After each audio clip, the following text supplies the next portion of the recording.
अस्सलाम वालेकुम, how are you all. I hope कि आप सब ठीक ठाक होंगे, खैरियत से होंगे। आज की इस वीडियो में हम बात करने जा रहे हैं एक शॉर्ट स्टोरी के बारे में, that is the judgement by Franz Kafka. तो हम स्टार्ट करते हैं अपना आज का टॉपिक। फ्रांज काफ्का 1883 में पैदा हुए हैं एक जर्मन ज्यू फैमिली में। ऑस्ट्रिया हंगरी में ये पैदा हुए हैं और 1924 में हंगरी में इनकी डेथ हो गई है। ये एक ज्यू थे। और हम फ्रांज काफ्का के बारे में बात करें तो इनके जो इम्पोर्टेंट वर्क्स हमें देखने को मिलते हैं, the Metamorphosis, the trial, the castle.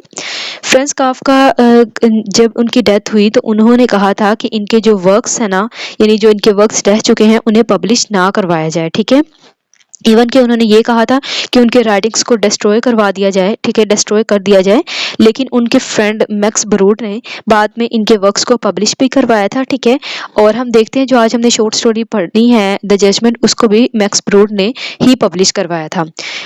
अगर हम बात करें फ्रांज काफ्का के राइटिंग स्टाइल के बारे में, तो फ्रांज काफ्का के राइटिंग स्टाइल में जो अर्ली वर्क्स हैं उसके अंदर हमें एक्सप्रेशनिज्म की टेक्निक्स वगैरह देखने को मिलती हैं, ठीक है।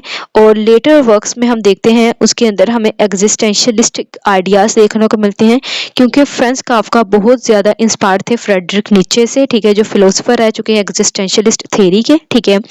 और इसके अलावा फ्रांज काफ्का सिंबोलिज्म की, सरियलिज्म का यूज़ करते हैं। फ्रांज काफ्का की राइटिंग स्टाइल का जो यूनिक पॉइंट है वो ये है कि ये काफ्का की टेक्निक का यूज़ करते हैं, यानी बेसिकली जो काफ्का एस्क की टेक्निक है ये फ्रांज काफ्का ही की टेक्निक है, यानी इन्हीं के नाम से रिलेट करती है। या हम कह सकते हैं कि ये जो ये टेक्निक है ये फ्रांज काफ्का ने ही इंट्रोड्यूस करवाई थी।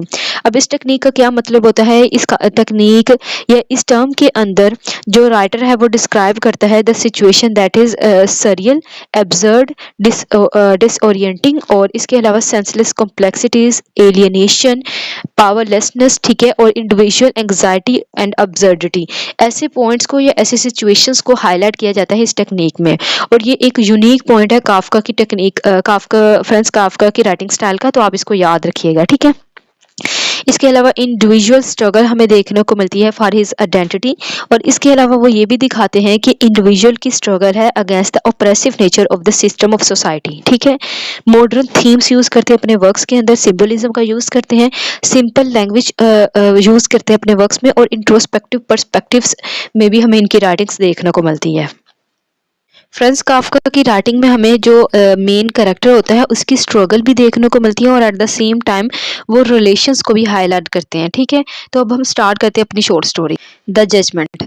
अब ये द जजमेंट है फ्रांज काफ्का की शॉर्ट स्टोरी है जो 1912 में लिखी गई है, और 1913 में इसे पब्लिश करवाया गया है इन आर्केडिया, जो बेसिकली एक ईयर बुक थी, ठीक है। और मैक्स ब्रूड ने इसे पब्लिश करवाया था। इस शॉर्ट स्टोरी को जो हमारा राइटर है वो डेडिकेट करता है मिस फेलिक बुअर को, जिनसे वो पहले यानी इस वर्क को लिखने से पहले वो मिल चुके थे, ठीक है। अगर हम बात करें इस शॉर्ट स्टोरी के थीमेटिक एनालिसिस में, तो इस शॉर्ट स्टोरी का नॉन लीनियर प्लॉट है। लास्ट पे क्या होता है कि जो जॉर्ज होता है वो डूब के मर जाता है, यानी जो रिवर होता है उसमें डूब के मर जाता है। तो ओपन एंडिंग यहाँ पे दिखाई हुई है, बाद में इसकी फादर की कोई भी सिचुएशंस को हाईलाइट नहीं किया गया। इसके अंदर अगर हम करेक्टर देखें जॉर्ज का, उसके फादर का करेक्टर दिखाया गया, फ्रेंड का करेक्टर है, फ्रीडा का करेक्टर है। जो जॉर्ज है बेसिकली हम कह सकते हैं इस जो शॉर्ट स्टोरी का मेन करेक्टर है। जॉर्ज बेंजामिन इसका पूरा नाम है। इसकी पर्सनैलिटी ऐसी है कि ओवर थिंकिंग करता है, यंग मर्चेंट दिखाया हुआ है, और अपने फादर का ओनली सन है। इसकी मदर की डेथ हो चुकी है। ये अपने फादर के बिजनेस में पार्टनर भी है और फादर का बिजनेस को चला भी रहा है ना। साइकोलॉजिकल कैरेक्टर्स है, यानी बहुत ज़्यादा ओवर थिंकिंग करता है, इवन के डिसीजन भी नहीं ले पाता, और जब कोई डिसीजन लेता है तो उसके बारे में बार बार सोचता है। इसकी शादी हो चुकी है, सॉरी शादी नहीं, इसकी इंगेजमेंट हुई है फ्लोरा से, ठीक है। जो फ्लोरा है basically well to do family से बिलोंग करती है, और फ्लोरा इसे कहती है कि तुम अपने फ्रेंड को हमारी इंगेजमेंट के बारे में बताओ। जो इसका फ्रेंड हमें देखने को मिलता है, बेसिकली जो इसका फ्रेंड है वो एक एब्सेंट करेक्टर दिखाया हुआ है, जो अभी बिजनेस के लिए रशिया में चला गया है, ठीक है, रशिया में गया है और वहाँ जाके अपना बिजनेस चला रहा है, और रशियन रेवोल्यूशन को भी इसी के करेक्टर के थ्रू हाईलाइट किया हुआ है। अगर हम फ्रेंड का करेक्टर एब्सेंट करेक्टर है, लेकिन ये जो एब्सेंट करेक्टर है ये बहुत सिग्निफिकेंट है, क्योंकि इसके फ्रेंड ही होता है जो बेसिकली हम कह सकते हैं एक क्लैश का सबब बनता है बिटवीन फादर एंड सन। या इसके क्योंकि ये जो हमारे पास जॉर्ज दिखाया हुआ है ये अपने फ्रेंड के साथ बात नहीं करता, तकरीबन 3 साल हो चुके हैं उसने अपने फ्रेंड से कोई बात नहीं की। लेकिन इसका जो फादर है, जिसे सीनियर बेंजामिन भी कहा गया है या ओल्ड बेंजामिन, तो वो इनसे बात करता है। एनी हाउ हम देखते हैं कि इसके अंदर जो फादर का कैरेक्टर है वो भी एक साइकोलॉजिकल कैरेक्टर, वो अपने सन को कहता है डिसओबीडियंट, इमेच्योर्ड, इवल और स्टूपिड भी कहता है, ठीक है। और इसकी जो अटैचमेंट है ना अपने सन के साथ, वो हमें नहीं देखने को मिलती, यानी डिटैच्ड है फ्रॉम हिज सन, ठीक है। अगर हम इस शॉर्ट स्टोरी के थीम्स के बारे में बात करें तो थीम्स के अंदर हमें साइकोलॉजिकल कन्फ्लिक्ट्स का थीम देखने को मिलता है कि ये जो है ना सफ़र हो चुके हैं साइकोलॉजी के अंदर, साइकोलॉजी इनकी सफ़र है, यानी जो फादर की भी और सन की भी। क्या है कि सन ओवर थिंकिंग करता है, डिसीजन नहीं ले पाता, ठीक है। और जो फादर है वो अपने सन की तरफ से इतना डिस्टर्ब है, या हम कह सकते हैं वो अपने सन को कुछ समझता ही नहीं है। वो ये कहता है you did not know that I do not need you, I do not love you, ठीक है। तो हमें ये देखने को मिलती है। और जो सन है वो ओवर थिंकिंग करता है, एक डिसीजन मेकिंग की यानी उसके अंदर जो क्वालिटी है वो नहीं है, ठीक है। और वो ये भी ओवर थिंकिंग में ये भी कहता है, यानी अपने फ्रेंड को वो लेटर लिखता है जिसमें वो बताता है कि जो फ्रीडा के साथ मेरी इंगेजमेंट है हो चुकी है, और फ्रीडा जो है वो एक वेल टू डू फैमिली से बिलोंग करते हैं। तो वो अपने फ्रेंड को लेटर में बताता ये सब कुछ लिखता है, लेकिन वो फिर भी उसके बाद ओवर थिंकिंग करते हुए सोचता है maybe he would envy me and certainly dissatisfied and travel back alone, ठीक है। तो इस तरह ओवर थिंकिंग वो बहुत ज़्यादा उसकी दिखाई हुई है ना, डिसीजन मेकिंग नहीं है। और फिर हम लास्ट पे देखते जब उसका फादर उसे कहता है कि I condemn to you to be death by drowning, तो फिर भी वो क्या करता है अपने फादर की लव में जान दे देता है, ठीक है। फादर एंड सन के रिलेशन को हाईलाइट किया गया है कि फादर एंड सन का जो रिलेशन है ना बेसिकली डिटैच्ड रिलेशन है। पहले तो जो सन है अपने फादर की तरफ इतनी तवज्जो नहीं देता, वो कहता है कि यानी दिखाया हुआ शॉर्ट स्टोरी में लिखा हुआ है। तो वो कहता है कि कुछ मंथ से वो अपने फादर की तरफ तवज्जो नहीं दे सका, जिसकी वजह से उसका फादर अलोन है, अकेला बैठ के न्यूज़पेपर सुनता है, और उसके जो रूम की जो सिचुएशन है वो भी ठीक नहीं है। एनीहाउ फिर वो फादर की तरफ तवज्जो देता है, फादर को अटेंशन देता है, फादर की टेक केयर करता है, और फादर के साथ बहुत अफेक्शनेट दिखाया हुआ है। लेकिन जो फादर है वो इसकी जो फादर है ना वो डिटैच्ड हो जाता है अपने सन से, ठीक है। फादर साइकोलॉजिकली तौर पर डिस्टर्ब दिखाया हुआ है। और इसके अलावा फादर सन का रिलेशन इस तरह है कि जो फादर है उसके फ्रेंड को ज़्यादा इंपॉर्टेंस दे रहा है as compared to his son, ठीक है। फ्रेंडशिप को हाईलाइट किया गया है, जैसे कि मैंने आपको बताया कि उसका फ्रेंड है वो रशिया चला गया था और वहाँ पे जाके उसने काम वगैरह शुरू किया। आइसोलेशन देखने को मिलती है कि जो फादर है सन के होते हुए भी आइसोलेटेड, और जो सन है वो फादर के होते हुए भी आइसोलेट है, ठीक है। कम्युनिकेशन हमें गैप देखने को मिलता है, क्योंकि जो कम्युनिकेशन गैप है ना यहाँ पे हाईलाइट किया गया है कि जो फादर सन के दरमियान कोई भी कन्वर्सेशन नहीं है। वो डाइनिंग टेबल पे बैठते हैं, न्यूज़पेपर करते हैं, इकट्ठे बैठते हैं, न्यूज़पेपर पढ़ते हैं, इकट्ठे लंच करते हैं, लेकिन उनके दरमियान कोई भी कम्युनिकेशन नहीं है। जनरेशन गैप दिखाई हुई है कि जो फादर की आइडियाज़ हैं वो टोटली डिफरेंट है अपने सन से, ठीक है। इनके दरमियान कोई भी कन्वर्सेशन ही नहीं होती, ठीक है। तो कम्युनिकेशन गैप हमें देखने को मिलता है। इसके अलावा सुसाइड का थीम हमें देखने को मिलता है कि जो सन है वो लास्ट पे सुसाइड कर लेता है। काफ्का इसकी की टेक्निक देखने को मिलती है, जैसे कि मैंने आपको बताया। तो यहाँ पे पावरलेसनेस को, आइडेंटिटी एंग्जाइटी को, एलियनेशन को, ठीक है, अब्सर्ड सिचुएशन को हाईलाइट किया गया है कि with the course of nothingness जो उसका फादर है वो जज करता है अपने सन को, और ये कहता है कि तुम यानी अपने अपने सन की बजाय अपने सन के जो फ्रेंड होता है उससे ज़्यादा इंपॉर्टेंस देता है, ठीक है। हम इस शॉर्ट स्टोरी में रीडर रिस्पॉन्स थ्योरी को भी अप्लाई कर सकते हैं, ठीक है, क्योंकि इस शॉर्ट स्टोरी के अंदर जो हमारा राइटर है उसने बहुत सारे गैप्स दिए हुए हैं। जब कोई राइटर गैप देता है इट्स मीन कि वहाँ पे जो रीडर है वो अपनी इंटरप्रिटेशंस कर सकता है, ठीक है। तो इस पे हम रीडर रिस्पॉन्स थ्योरी भी अप्लाई कर सकते हैं। हम कहाँ कहाँ रीडर रिस्पॉन्स थ्योरी अप्लाई कर सकते हैं वो हम देखते हैं। फर्स्टली यहाँ पे ये दिखाया हुआ है कि जॉर्ज की इंगेजमेंट हुई है, कोई सीन इंगेजमेंट का नहीं दिखाया हुआ। दूसरा यहाँ पे दिखाया हुआ है कि डू नॉट फोकस, ये जो जॉर्ज है वो अपने फादर पे फोकस नहीं करता। अब अपने फादर पे जब वो फोकस नहीं करता तो उसके जो फादर की सिचुएशन है, किस तरह उसका फादर उससे डिटैच हो गया, ये भी कंडीशन को हाईलाइट नहीं किया गया। और उसका फादर उससे गुस्सा होता है, ये भी कंडीशन को हाईलाइट नहीं किया गया। और गुस्सा होकर जो फ्रेंड है ना उसको बता रहा होता है। उसका फादर कहता है कि तुम्हारा जो फ्रेंड है उसे मैंने सब कुछ बताया है। वो कहता है कि your friend know everything 1000 times better than you.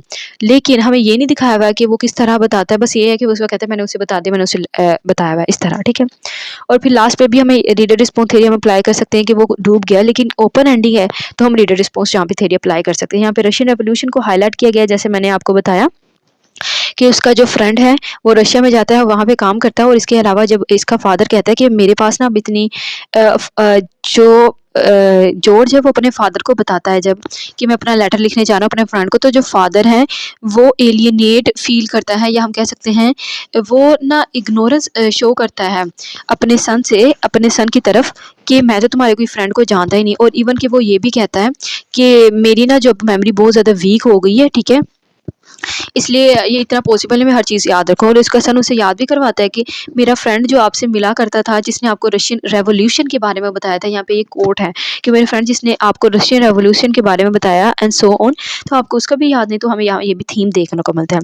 इसके अंदर हमें इनर एंड आउटर कन्फ्लिक्ट दोनों देखने को मिलती है, क्योंकि अगर हम इनर कन्फ्लिक्ट की बात करें तो सन और फादर के अंदर चलिए, और अगर आउटर कन्फ्लिक्ट की बात करें तो फादर की अपने सन के साथ है। काफका इसकी टेक्निक देखने को मिलती है, और third person point of view. Title significance की बात करें तो हमें देखने को मिलता है judgement of a friend towards his friend, और एक फादर की अपने सन की तरफ भी। जो फ्रेंड है बेसिकली जॉर्ज क्या है, वो जज कर रहा है अपने फ्रेंड को विदाउट नोइंग एनीथिंग कि उसका फ्रेंड क्या रिस्पॉन्स देगा। तो यहाँ भी हम रीडर रिस्पॉन्स थ्योरी अप्लाई कर सकते हैं। एनी हम देखते हैं कि जब वो जॉर्ज वो ओवर थिंकिंग करता है, वो ये सोचता है that how his friend will take his letter. तो और जो फादर है वो अपने सन को जज कर रहा है, यानी सन की तरफ उसका एंगर दिखाया हुआ है, उसका हेटर दिखाया हुआ है, लेकिन वो अपने सन को जज करता है कि एक तो उस वक्त के जब उसका सन उसे कहने आता है कि before I go to the letter box I wanted to let you know, यानी लेटर बॉक्स यानी अपने वो जो फ्रेंड को लेटर देने जा रहा था, यानी लेटर बॉक्स में वो की तरफ जा रहा था। तो इससे पहले वो कहता है कि मैं चाहता हूँ कि आपको बता दूँ, यानी एक सन का अफेक्शन या हम कह सकते हैं intense love towards his father, लेकिन उसका फादर क्या है उसे जज कर रहा होता है कि अपने फ्रेंड के साथ इसका बिहेवियर किस तरह है। फिर वो जो फादर की जजमेंट है हमें यहाँ भी देखने को मिलती है, जब वो फादर उसे कहता है कि तुमने अपने फ्रेंड को बिट्रेड किया है, यानी वो अपने सन को जज कर रहा है, ठीक है। तो इसलिए वो कहते हैं how but now the friend is not betrayed after all. तो एनी हाउ हम देखने को मिलता है कि यहाँ पे जो फादर है वो अपने सन को जज कर रहा है विदाउट नोइंग एनीथिंग। तो यही है जो फादर और सन के रिलेशन को शो करता है। यही है हमारे पास जो गैप्स हमारा राइटर छोड़ता है। यहीं पे हमें रीडर रिस्पॉन्स थ्योरी देखने को मिलती है कि ये एक जजमेंट है जो एक फादर कर रहा है towards his son without knowing any think या without knowing the history of these things. तो एक सन भी है और को जज कर रहा है, और जिसकी कॉन्सिक्वेंसेस क्या होते हैं कि वो सन के साथ गुस्सा करता है, उसे बास्टर्ड कहता है, उसे स्टूपिड कहता है, और इसे कहता है कि I condemned you to death by drowning. और जो सन का इंटेंसिटी ऑफ लव इस तरह है कि वो लास्ट पे वो ये कहता है, जो सन है वो डूब के मर जाता है, और वो जब जा रहा होता है तो उसके लास्ट वर्ड्स ये थे, but dear parents I have always loved you. उसके फादर मदर की पहले डेथ हो गई है, और उसके फादर के साथ अभी उसके जो हम देख सकते हैं डिटैचमेंट, ठीक है। तो इसके इतने ही पर्सपेक्टिव्स थे। ये कुछ इंपॉर्टेंट कोटेशंस हैं जो साथ साथ मैं आपको थीम्स के साथ रिलेट करके बताती गई हूँ। इसका स्क्रीनशॉट ले लीजिए, या आपको पीपीटी स्लाइड्स चाहिए तो आपको मेरे व्हाट्सएप चैनल पे मिल जाएंगी। लिंक डिस्क्रिप्शन बॉक्स में होगा, ज्वाइन कीजिए और वहाँ से आप इनको आसानी से डाउनलोड कर सकते हैं।